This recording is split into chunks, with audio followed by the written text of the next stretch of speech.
Routinely, I do field maintenance on the field in my spare time. I'll go there before practice and drag the field or water the field, cut the infield, stuff like that. Fire alarm goes off. I'm still doing what I'm doing out on the field, and I see kids starting to walk out from into the senior parking lot. I hear what I now know to be 5 or 6 gunshots.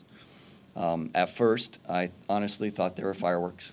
I thought the kids were screwing around. I thought maybe someone lit off some fireworks in the school, set off the fire alarm. That's what I was thinking. The kids were really not reacting in the parking lot. They were just walking. Looked like they were messing around type of stuff. The situation changed, obviously. Dropped the hose that I was using to water the infield and ran towards the parking lot, which is where the kids were. But Kyle had a massive gunshot wound. We have a first aid kit in the clubhouse. So I was able to go ahead and bandage that, do a compression bandage the best that I could with what we had. And after that, I called my wife.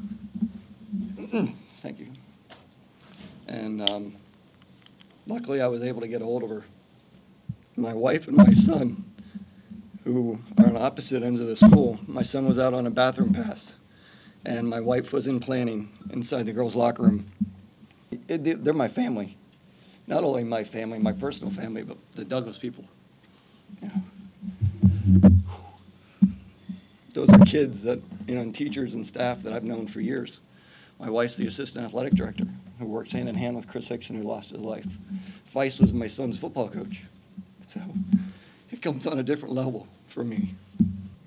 I ran back to the 1200 building, and I was immediately met at the door by Sergeant Vulo, who's one of our patrol sergeants.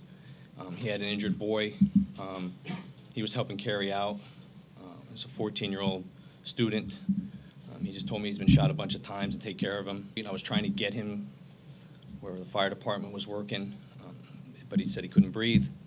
He couldn't walk any farther, so I laid him down in the grass, and that's when I started doing what we're taught to do here as far as training. We're all issued tactical or combat gauze, which is basically a piece of gauze with a clotting agent inside of it that you would stuff inside of a wound. I searched the boy.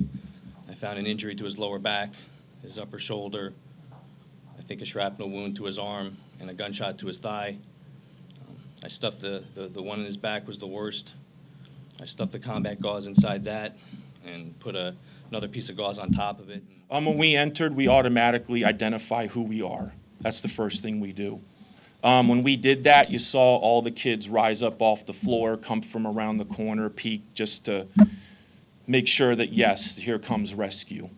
And then after the kids realized that we were law enforcement, they couldn't have said thank you enough. The teachers who were protecting the children at the time were just, they were just absolutely relieved. A lot of the parents at my elementary schools are very proud that we're there.